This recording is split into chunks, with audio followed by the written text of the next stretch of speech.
Okay, hi everyone, welcome to the West Village Kitchen. I am doing some recipes using honey that's been harvested from the West Village roofs. B1/3, a great company that work area from all the way from Sunshine Coast down to Byron Bay, and they're involved in setting up hives in urban areas, so on top of high-rise buildings, creating an ecosystem, I guess, of bees for the city environment. And West Village has 4 hives on the roofs here, and they produce up to 160 kilos of honey a year, which is a lot of honey. So I'm going to be using that in a recipe. I'm going to take a pork fillet and kind of sear that and roast it, make a really nice honey balsamic dressing for it, and then it's going to have things like toasted pine nuts, rocket, sage leaves, some pear and some whitlock, both very, very autumn ingredients. So throw it all together, but first of all, starting with the pork fillet. Now this is a whole pork fillet here. I'm just drying it on some paper towel. And then there's really nothing you need to do to it apart from cook it. So dry it off so that it fits in the pan easily. You can just cut it in half. So it's very lean meat. It's probably the leanest part of the pork that you can get. So it's nice and healthy. And it's easy and it's really quick to cook. So I'm going to just sprinkle it all over with salt and pepper before it goes in the pan. Okay, so I've got a nice heavy base pan on the stove, some vegetable oil. It doesn't need to be fancy oil. It can just be something that you normally fry things in. Don't go wasting your good extra virgin olive oil on this. And just a little bit of oil in the pan. It doesn't need to be lots.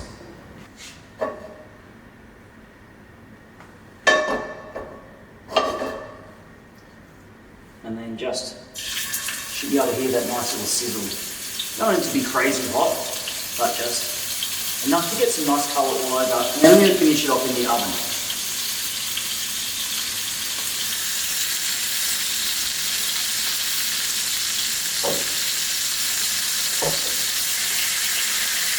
Okay, so once this is coloured beautifully all over, I'm going to just transfer it to a tray. Okay. And then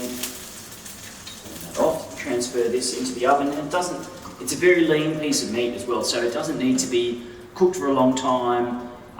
It doesn't need to be on a high heat, so I'm just going to put it in the oven for maybe 5 to 6 minutes and then take it out and let it rest really well.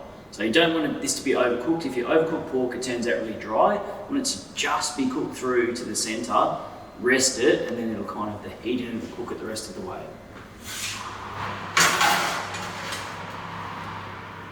Okay, so while waiting for that pork fillet to cook and rest, we can get the rest of the salad ready.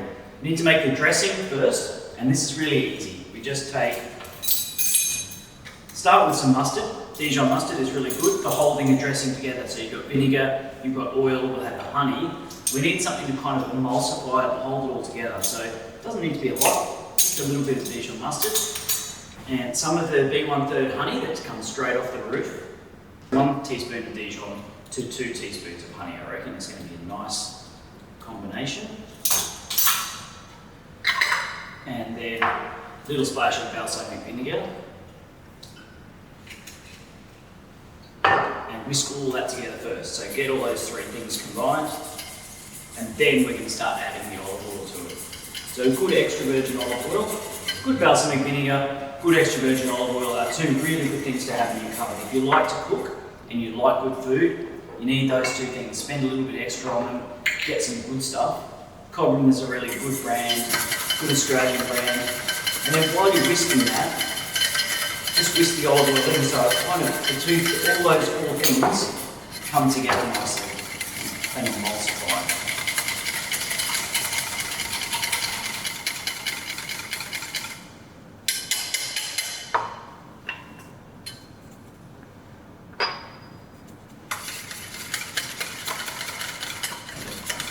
And then to put the salad together, I've just got some lovely fresh rocket, and one really nice autumny ingredient is whitlock, and it's sometimes called Belgian endive. And in a salad like this where we've got things like parmesan cheese and pine nuts and a honey dressing and pork which is sweet, you sometimes need something that's got a little bit of bitterness to it to balance everything out. So whitlock is a really good one. It also looks nice through a salad. It's got a nice colour to it, that sort of really nice light green. So I'm going to throw that through. So we've got rocket, whitloff, some toasted pine nuts. Now when you buy these in the shops, they're untoasted. So you need to put them on a tray, put them in an oven, but set it really low, 150 degrees, so that you're not going to just instantly burn them. And then set a timer every time. So set it for 5 minutes to start with. Probably it's going to take 10 minutes all up. 5 minutes, take them out, move them all around, put back in the oven, set a timer again for another 2 minutes. There's nothing more heartbreaking than paying a lot of money for pine nuts and then throwing them in the bin once you've burned them. So be careful with the pine nuts. And they bring out so much flavour when you toast them. So it's worth, don't put them in there raw. They're sort of soft and they don't have that beautiful flavour. So I've got some Parmesan cheese as well, a little bit of sprinkles of that through there. We can put some of that on top too. And then some shallot. This is a golden shallot. It's kind of like a little bit like using a sort of a nice mild red onion in a salad. And then I'm just going to slice this up really nice and fine into rings.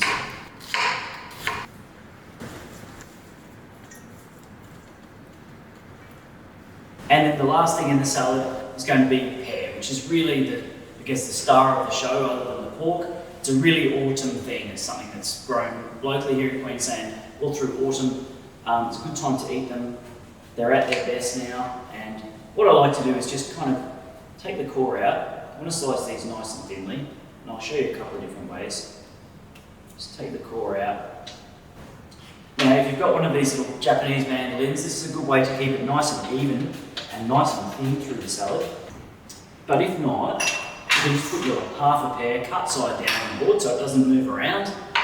And then nice and thin.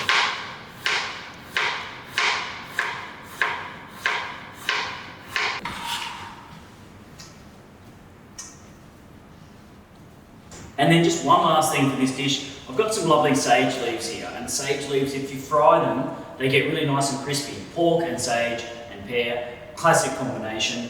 Just got a little bit of oil here. It's probably 3/4 of a cup or something like that. You don't want to waste heaps of oil just so you can get some crispy sage. But you want to heat it up to about 180 degrees. And just to test it, you don't need a thermometer necessarily for this. You can just, if you just drop a little bit in and it sizzles nicely, you know you're good to go. Don't overload the oil. You don't want it to cool down too much.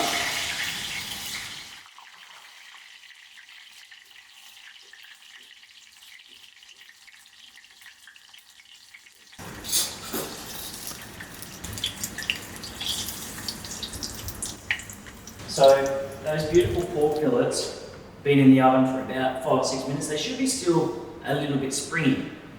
It's kind of this common misconception with pork that it should be really thoroughly cooked, and it's really an olden days thing to think pork is really clean these days, and it's really nice when it's not overcooked.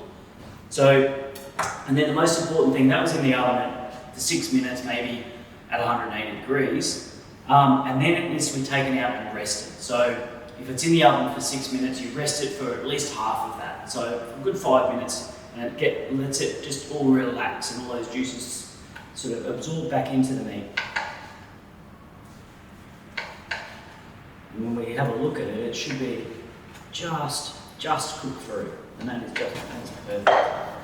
It's got a tiny little tinge of pinkness to it, and that's what we're looking for. Okay, so the pork's all cooked and chopped up, the salad's ready to go. If you're making this at home, having a dinner party, you have all these parts kind of ready to this point, and then throw it all together right at the very last minute. The dressing on at the last second.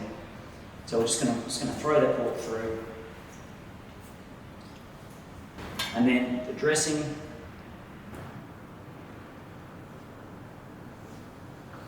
Just give it a quick toss through so everything's coated in that beautiful B1/3 honey dressing. Okay, and then it's just a matter of transferring it to your finest serving bowl. And if you wanted to, if you want to get really fancy at home, you're having a really fancy dinner party, you could make this salad and individually plate the salad part and slice that pork up and serve it with the nice pork slices over the top of the salad, individually plated. But this is the sort of dish that's beautiful just served as something you throw on the table, some beautiful crusty sourdough bread, and it'd make a fantastic autumn lunch. Last couple of things on there. Got a little bit more Parmesan cheese there, a little sprinkle of that just to finish it off. And then those lovely crispy sage leaves. Just going to give it that extra little crunchy texture.